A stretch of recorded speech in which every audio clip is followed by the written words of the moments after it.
Thanks so much everybody for coming through. Really, as always, amazing to see such a good turnout. Tonight's, obviously, as somebody who works on birds, I'm pretty excited about tonight's topic, and I hope I don't ask 5,000 questions afterwards and hold up things. But yeah, before we kind of get started, I just, again, as always, want to thank everybody that's involved with these talks. Painter Dog TV, filming in the back there, I'm sure everyone's used to it by now. If you have any friends, family that aren't here tonight and want to be able to see this presentation afterwards, it's normally about 2-3 days, and then afterwards it's going to be up on YouTube. So if anybody does want access to that, we'll share it on our WhatsApp group as well. And please do circulate that far and wide. Then also, obviously, the Scales Conservation Fund, as many of you know, we do fundraise and kind of donate everything that comes through back to other people working in conservation. So as an example, our last group, we actually paid for a group of kids from the Silwane community to go through to Koru Camp in Baludi, which was fantastic. And obviously getting youth into conservation is, to us, a very big feature.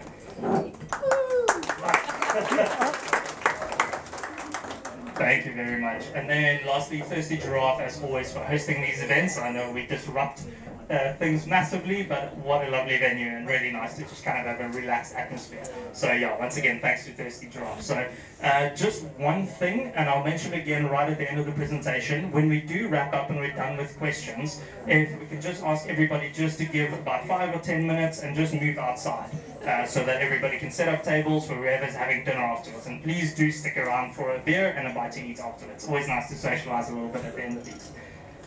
So yeah, I'm not going to carry on chatting too much.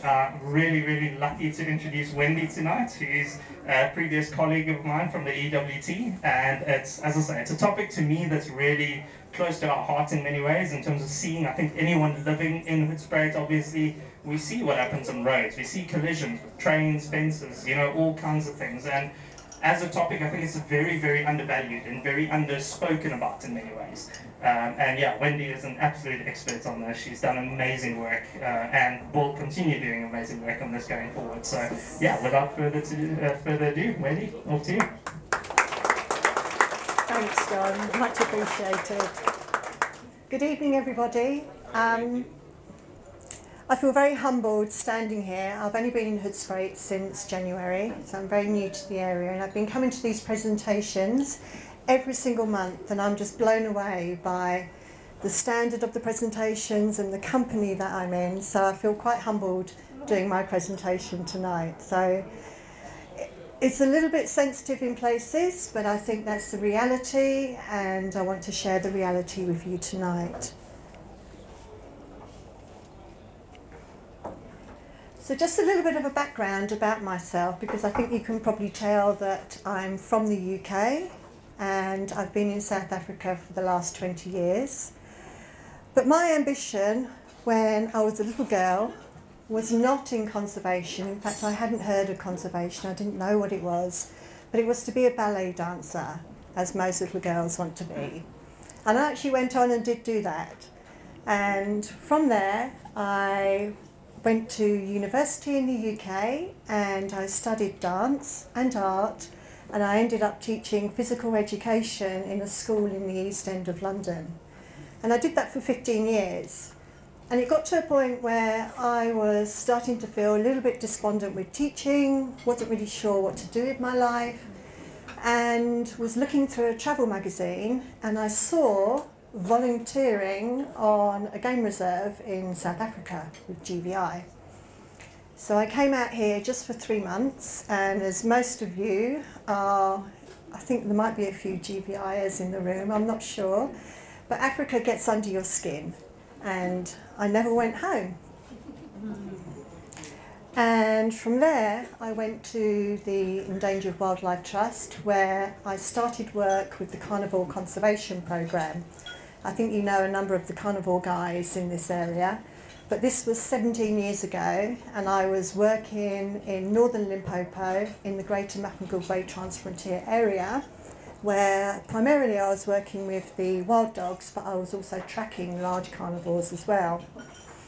And it was whilst I was out tracking carnivores that I started to notice that there was a lot of dead animals on the road.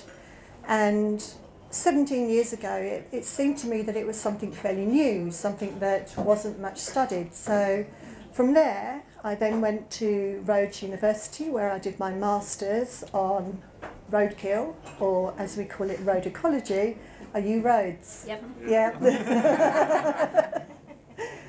This was a few years back though. And then I spent 17 years with the Endangered Wildlife Trust, where I was working on looking at the impacts of roads on biodiversity, and formed the Wildlife and Transport Programme. And then I left the EWT last August. Again, that stage in my life where I wanted to do something different with my life, wasn't really sure what that looked like. And this advert came up for Global Conservation Corps. And to me, it was a no-brainer. It was combining my skills in education from 17 years ago, my passion for conservation now, and it was marrying the two. So that I then joined GCC in January, and I'm absolutely loving working with the organisation. And I think Matt Lindenberg has done a presentation sometime last year, so you might be familiar with my boss. Great guy. So that's my background, and I would just like to start the presentation with something quite sensitive, but I think it brings the point home to you of what we're going to be talking about this evening. So it's a short video, and there are some explicit images, so I'm actually not going to apologise for them, because it is the reality of what we see on our roads every single day.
Okay, there is supposed to be a soundtrack with it, but it's not coming through, so I'm not going to sing either. Dance.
Okay, if anybody wanted to know what the music was for that, it's Out of Africa. Quite difficult to sing to. But the point I'm trying to make in that presentation is that across the country, across the entire planet, animals are being knocked over on the roads.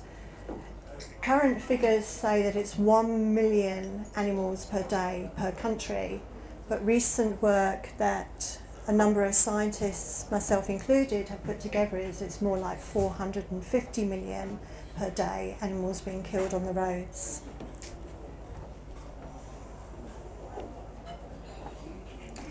So, roads have been with us for many, many centuries. The only change really with a lot of the roads is that our method of transport has changed. So we've gone from the horse and cart to the vehicles that we have today on the roads, and obviously there's more of them, they travel faster, and that's why we have the impacts on the roads that we have now.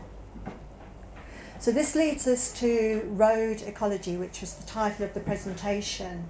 Road ecology is a fairly new discipline, or it is new for South Africa, and it's something that's been studied in the United States, Australia and Europe, but very little work is done here. One of the main objectives of a road ecologist is to actually look at how you can minimise the impacts of roads on biodiversity. And if you were paying attention to the video, you would have seen it's not just animals that are impacted by roads. Plants are also impacted as well because of the dispersal from animals, and therefore they're not able to migrate as well. So I just wanted to give you a global perspective of road ecology. You can see on this map here that North America, Europe and Australia, there's been quite extensive work done, mainly since the 1980s. In the last decade, there's more work that's been done in South America, Africa and Asia, but still very, very little done compared to the rest of the planet. And in fact, roads are part of the bigger picture. When we talk about roads, we also talk about a definition called linear infrastructure. And when I say linear infrastructure, we're also referring to roads, we're talking to fences, we're talking about canals and waterways, we're talking about trains, we're talking about power lines, and we're also talking about pipelines. All of these are linear infrastructures that bisect the environment. But obviously the purpose of the presentation this evening is to actually talk about roads. This image I find really interesting from a global perspective. This shows you the 4 transportation networks that we have on the planet. Roads is in green, ports is in blue, air is in red, and rail is in purple. And if we look at all 4 maps, you can actually see there are sections of the planet where there is very little development. However, in saying that, a lot of these areas are scheduled for far more development in the future. So by 2050, there is 53,000 more kilometres of roads scheduled for the continent. That's mainly going to be in the sub-Saharan Congo basin.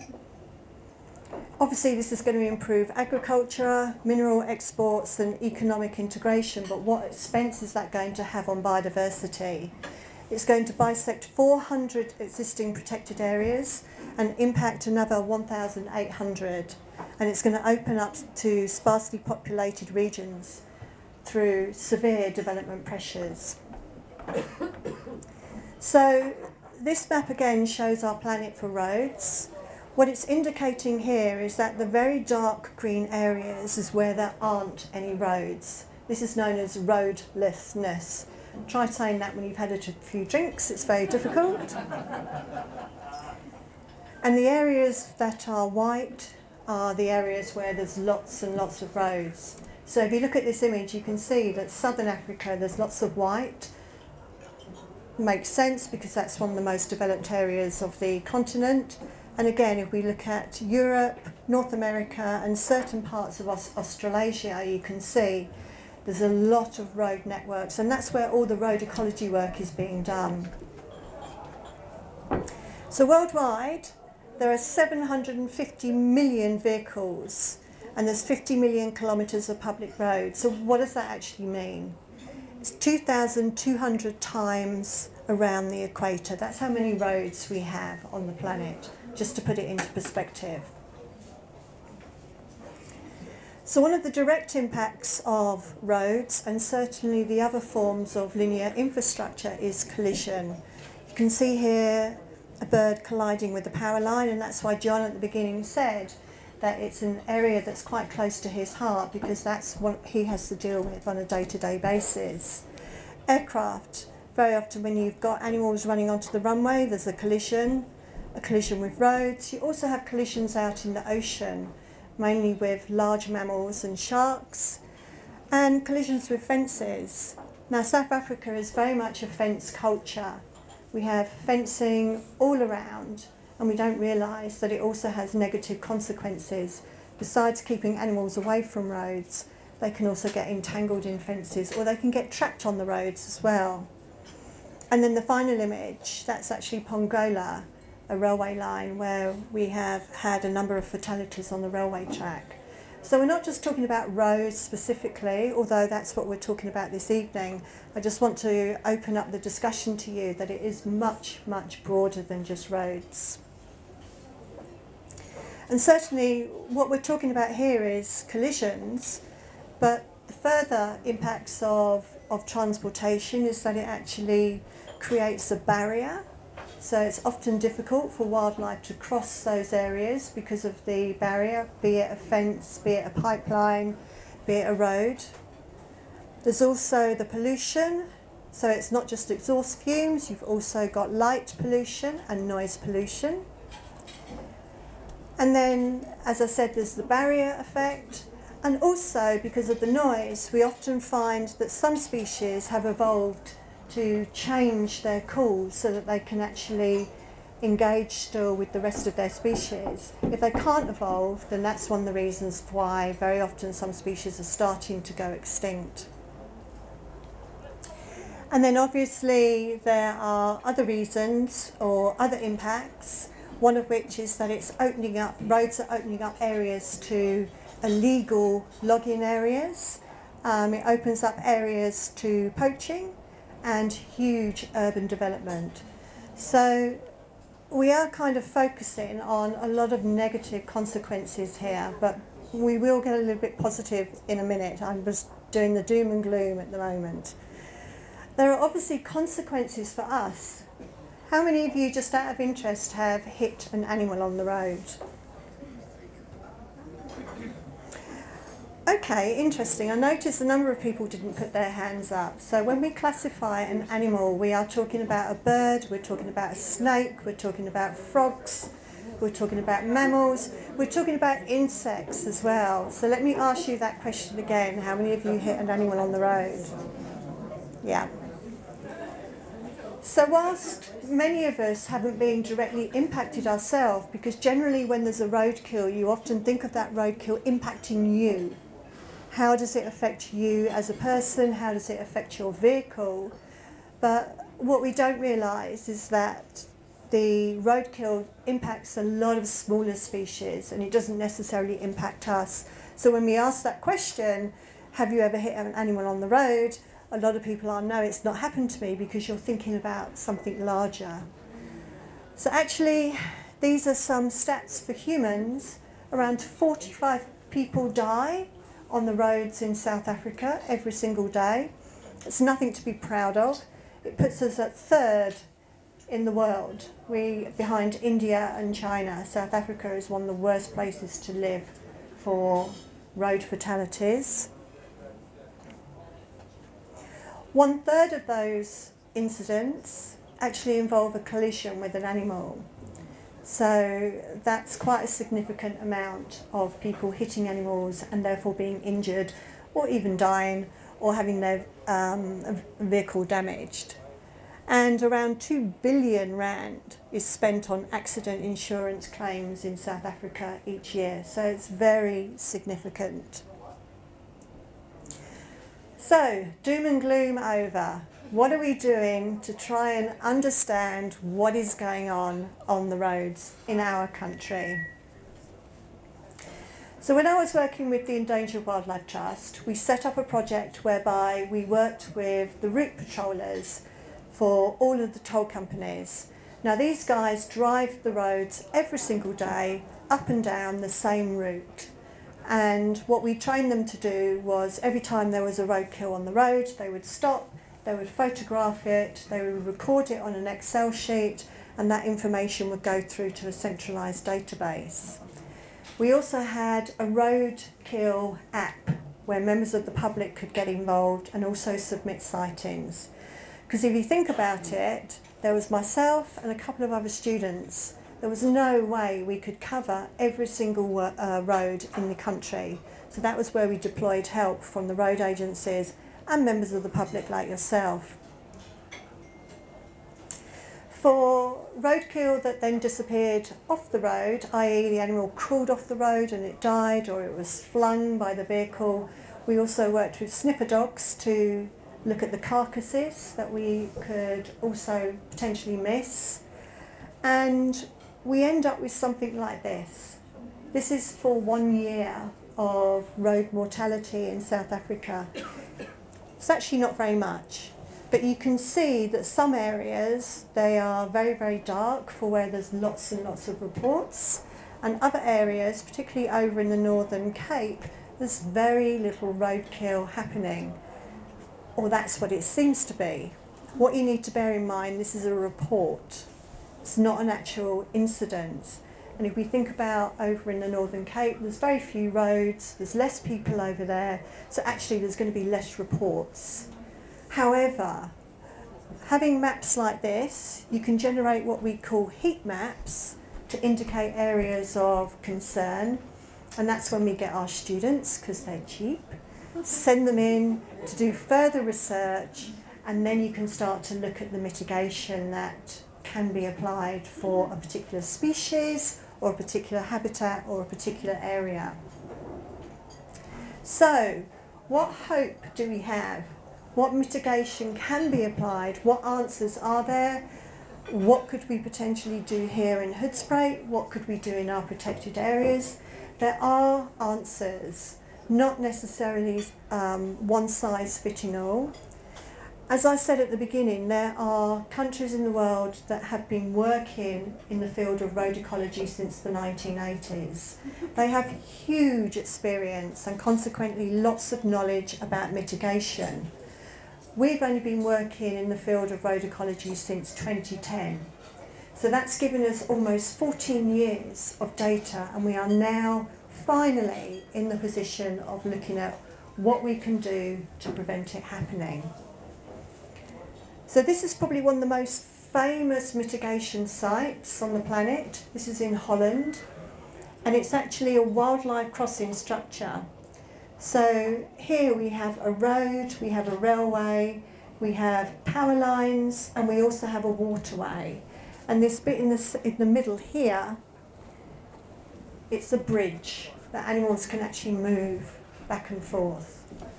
So this is known as a wildlife crossing structure. It's an overpass. But we also have underpasses where animals can cross beneath the road.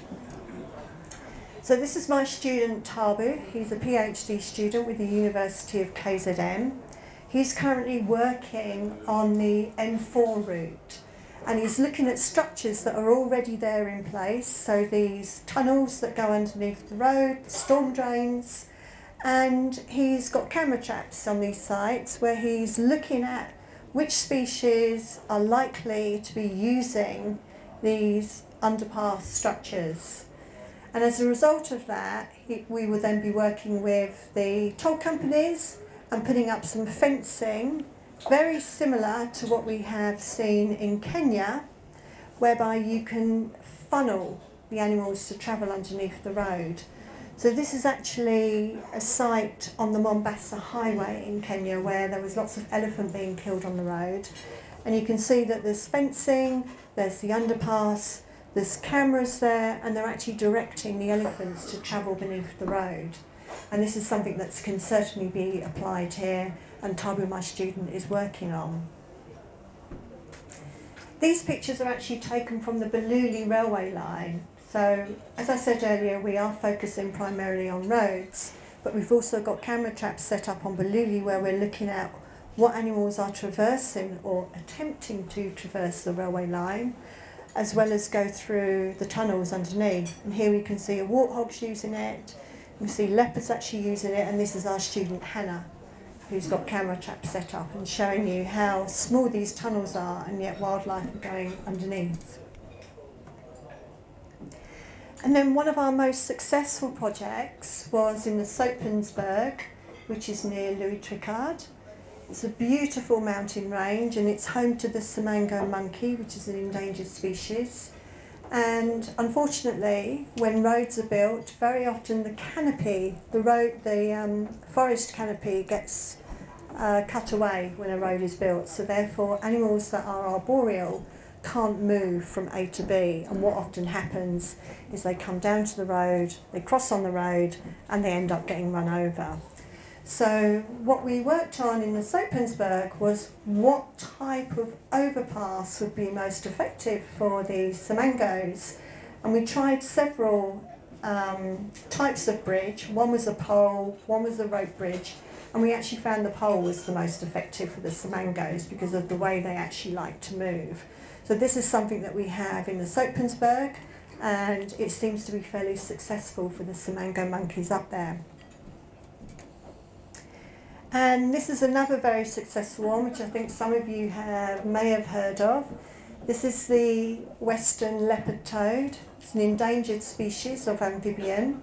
And for the last 20 years, we have had volunteers who every breeding season would walk along the road, pick up these toads, put them in the bucket, carry them over to the other side of the road where they could then do their business.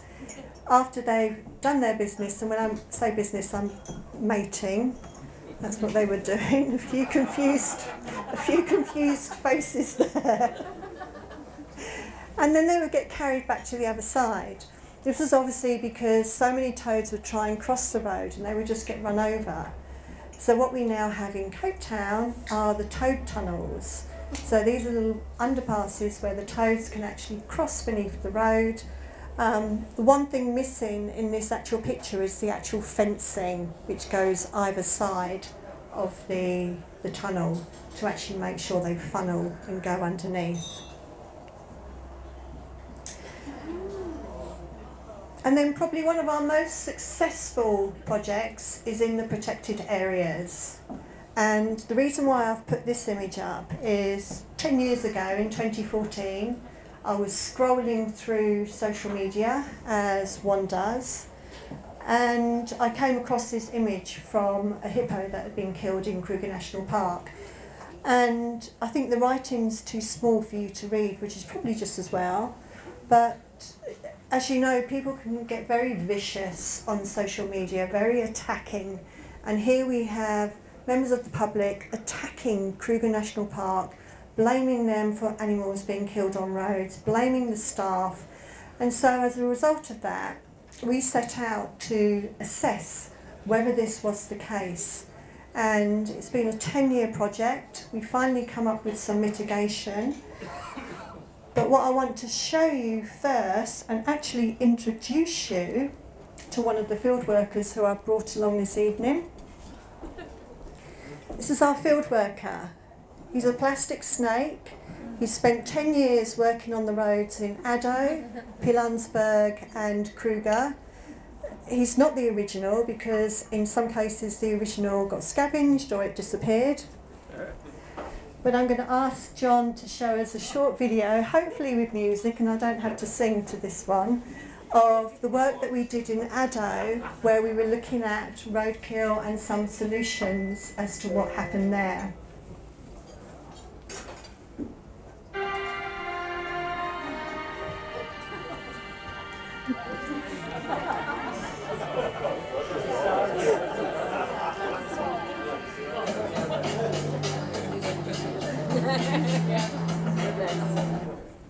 Sorry guys. Okay, we've got music but no visual.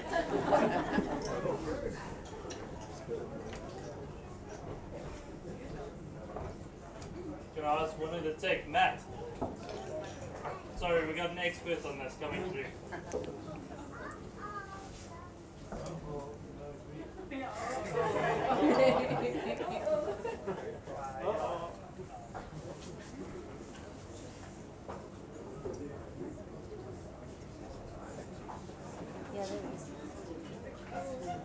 There we go.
Thanks, John.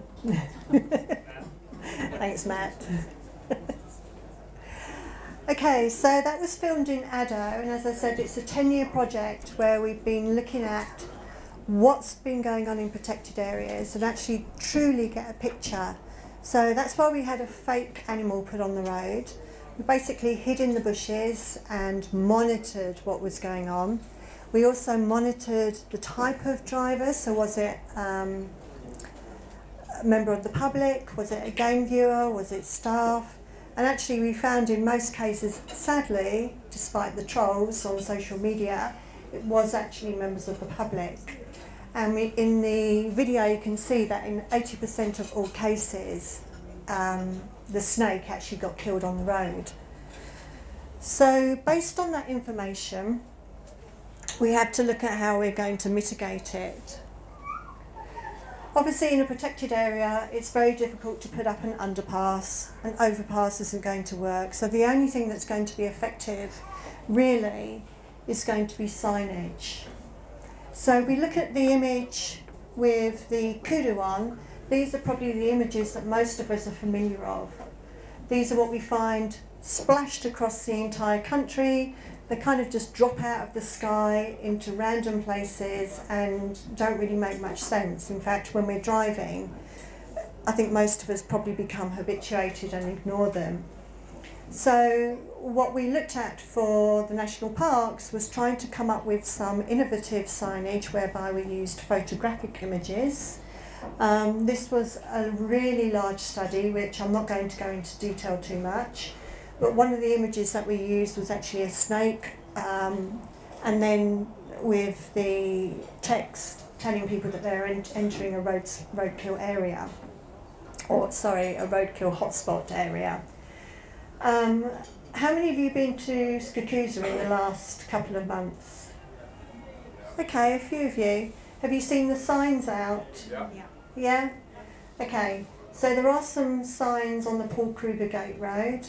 This is still part of the research study that's going on, and we found that in that hotspot area, the roadkill has been reduced by at least 75%. So we know that it is working.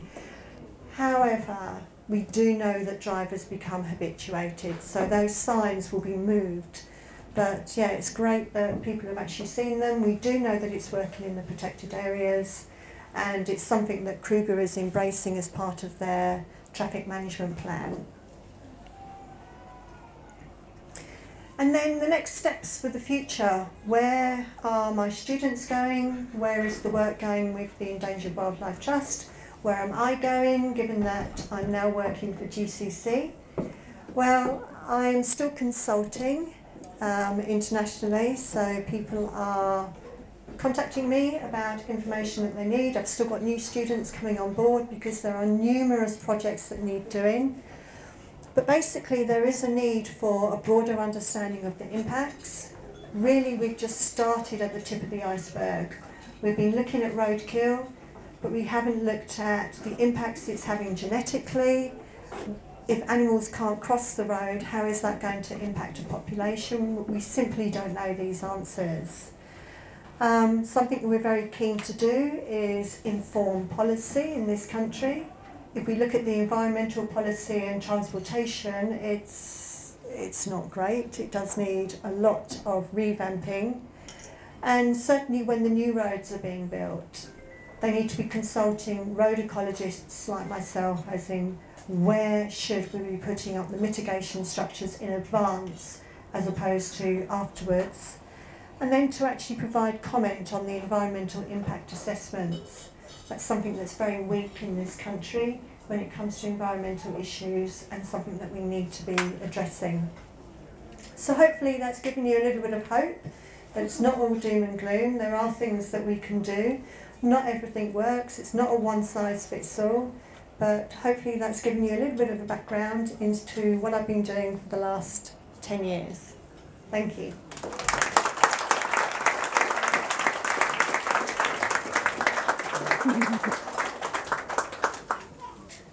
Thanks so much, Wendy. That was absolutely incredible. As I said, I've already got about 5 questions lined up. So on that topic, if anybody does have a question for Wendy, we'll have about 10 minutes or so. After that, I might kind of say, cool, that's enough, and then we'll give everybody a chance to get a beer and grab some food. But yeah, Wendy, over to you. If anybody does have any questions, pop up your hand. I think first one in the corner. Thanks, John. What can you do? I'm on Airport Road a lot, and I see, yesterday was a diker caught between 2 fences. Sometimes it's an impala, there's a lion. The leopards have been killed on Airport Road. If I'm out on Airport Road and I see a diker out and can't get into the fences, what do you do? Who do you call? How do you tell someone that your diker, your impala, your Niala, whatever is out? Because Airport Road's not R40, so I don't want to let Farm Watch know, but how do you take care of that? Because that could be a roadkill. Yeah, that's a really good question. Oh, sorry, Yola. Hey, pop it. So the question was that on the airport road in particular, there's been a number of animals that have been trapped on the road. So not necessarily a roadkill, but it's a roadkill waiting to happen. So what can be done about that? Who do we report it to? I mean, I would actually suggest calling the Farm Watch. That would make sense, because unless you actually know the landowner on either side of that road, so it makes sense to actually call that landowner or the Farm Watch.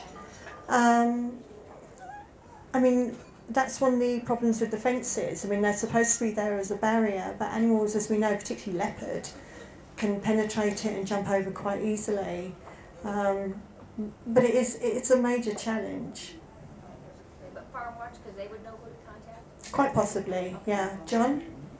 No, I was also going to to say maybe farm watch, just because I'm sure with the number of properties, unless you know whose land it is, as a starting point. Yeah, otherwise Tundi's over there and the veterinarians are always good people to chat to in some of these instances. Yeah, but I mean, it could be at like 6 in the morning because I'm running or biking, so, you know, what like yesterday for the diaper, I wasn't even sure if I contacted anyone if they would really care. Which I did, but, you know. Yeah, that's, again, the extension of the question is, would people actually care anyway for you, to the farm watch, to be called that there's a diker on the road? I mean, again, I think we have a moral responsibility to be caring and actually do something. The alternative is that it gets killed on the road and you as individuals, you're going to get your car damaged. And this is where very often when you're going after funders or very often after donors, you need to flip it on its head. So that rather than going after a donor and saying, I need 1 million rand to actually do this project because I want to save wildlife, you would actually go to a donor and say, I want 1 million rand because I can actually stop people being killed on the roads and vehicles being damaged. You have to flip it on its head to make people listen. And unfortunately, that's the culture that we live in.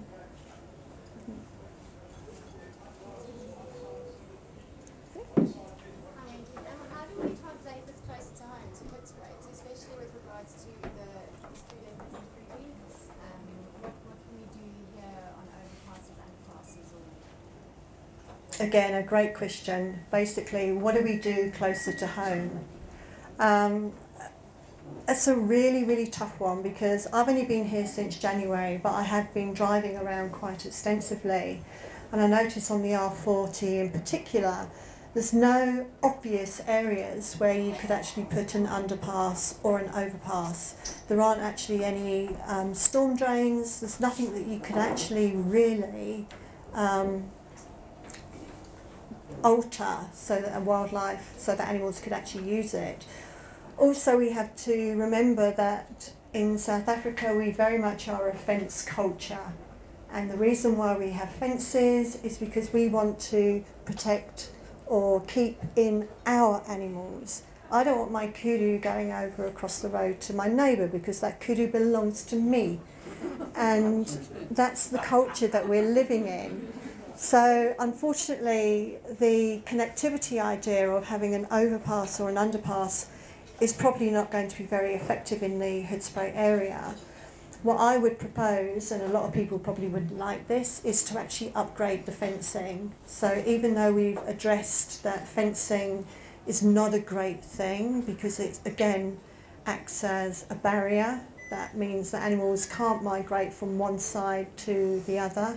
It actually, if the fencing's more less penetrable, then it would mean that less wildlife would be getting out. I mean, that's probably the only solution that we can apply here. And I suggest, I travel on that road to the timber biking very often, and there's no signage about animals or stakes or anything else crossing that road. And the speed that people travel on, especially at night, is just ridiculous. So if there were more signage, I think it would really help. Yeah, the question or the response and comment there was that if we had more signage, particularly on the R40 towards Timbavati, it would be much more effective. My one concern is that drivers become habituated. We also have a lot of trucks on that road who, quite frankly, couldn't care less. So it's a real challenge. I think the photographic images would potentially work, but they would need to be moved. There would need to be a static sign that would get moved from different places so that when you're driving, you wouldn't be thinking, okay, when I come around this corner, I expect to see the sign. That's one way. And then in addition to that, and again, a lot of people probably wouldn't like this, is to actually have other traffic calming measures in addition to the actual signage, which getting the Limpopo Road Agency on board is going to be very, very difficult. But that's where the research comes into it. If we had people or students actually doing the research on that section of road, looking at the sections where potentially most roadkill is happening, and what species it's happening to, then you can look at where those hotspots are and potentially what you could do in those sections. So that's quite a nice project for a student who's interested in the area, I think. There are footy, a lot of trucks that are driving along, and so much traffic. It's impossible from a signage point of view. But that road going past the airport to the timber party, there are a lot of people coming, say for example, from Gauteng to the timber party, Ingolala, where I have a place, and they need to be made more aware by signage of the danger of driving fast on that road. No, I mean, that's a great point, and I applaud you, and I think it's certainly something that the residents could get behind. I mean, the signage, it's not expensive. So, I mean, it's really something, if the residents want to do, then it's something that can happen. So, just one final point on that section of the road. It would be very helpful if somebody would cut back all the grass and the bushes and everything else on the side of the road. Because you can't see the animals until the next minute and they run out. Yeah, another really nice point of actually maintaining the road verges and cutting back a lot of the bushes and high grass. Yeah. Sorry, can I ask one question, Wendy? Yeah. Just from my side. So, I remember chatting to somebody, they were looking at soundscapes in South America. So they deployed, I think it was like 400 or 600 of those little audio moths before and after the creation of a new road through like a forest area. And they found an astonishing drop-off in species diversity, not necessarily just species that can't cross the road, but potentially they felt competing with noise. So just a sort of a double-barrel question firstly, has there been much work on like that impact on sound in Africa overall? And also, what would be interesting, I'm sure we're all aware of how far you can hear the R40 when trucks are going, like anybody that lives near it, like how speed affects that and that species diversity and how it affects it in sensitive areas. Again, great questions there, John. Just to repeat the first one, John mentioned about work that's mainly been done in South America around noise pollution and how it impacts species. There's been no work done in Africa at all with regards to the impacts of noise on species, although we do know from other countries that it certainly does alter behaviour. I mean, it's Darwin's, it's his theory, isn't it, that it's survival of the fittest. Basically, if you can't adapt, then you basically go extinct. And this is where they need to adapt to roads, the noise. They need to alter their calling behaviour, their mating noises, and if they don't, then they're basically game over. And then the other question, John? Well, just in relation to sort of speed, you know, just as kind of a, if I had to guess as a basic mitigation, like in sensitive areas, if you actually had to reduce the speed limit, if you know it's areas where you have species that are more heavily affected, have like an 80k zone, then it can go to 120 again, considering there's the highway. Okay, mitigation with speed. I mean, it's a no-brainer. It's certainly something that should be done, but the challenge is, and if we think about my last slide, where we talk about informing policy, this is policy. This is where you have to get the Limpopo Road Agency and the National Transport Department to actually buy into what you're doing and actually care about animals being killed on the road, which unfortunately they don't. So yeah, John, that's a simple solution, but it's the policy that isn't speaking to it.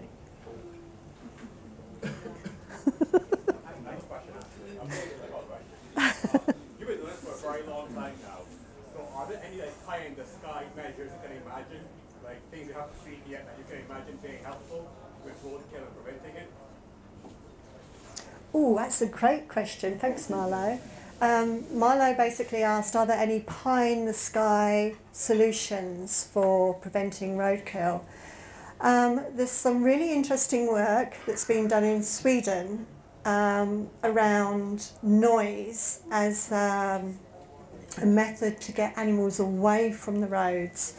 So what they're using is the vibration and sound that the vehicles create as they drive along, and that whooshing noise from it. I'm trying to think what they're called.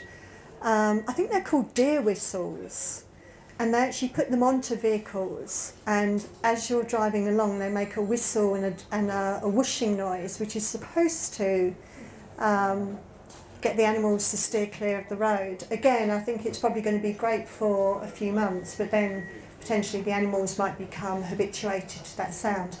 We don't know yet, we've never tried it here, so it could be something that, an experiment, Marlo.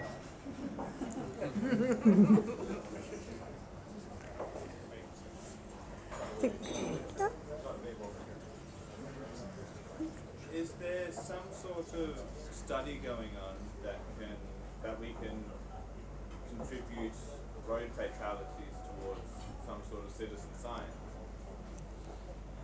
Yes. Okay, the question was, is there a study going on where as a citizen scientist you can contribute roadkill data? If you've got your phones with you at the moment, you can take them out, you can go onto Google Play, and you can look for Road Watch. You will see the EWT red paw print, and if you download that, that means that you can report roadkill, and it goes straight through to the EWT database, and then that would be used to guide future projects.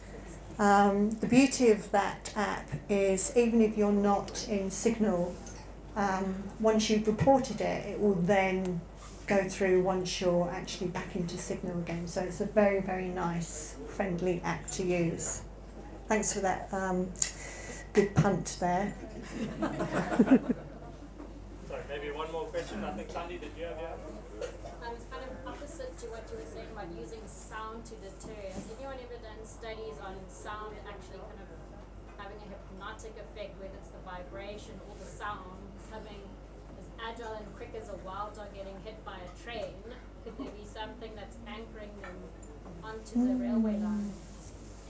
I like that. I don't think so. So the question was, have there been any studies done where sound is an attractant as opposed to a repellent?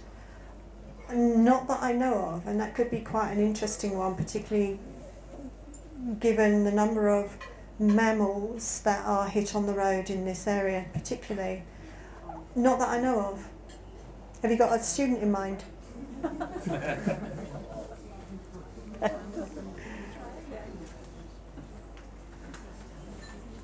Thanks. If we can give Wendy a massive round of applause, I think that was absolutely incredible.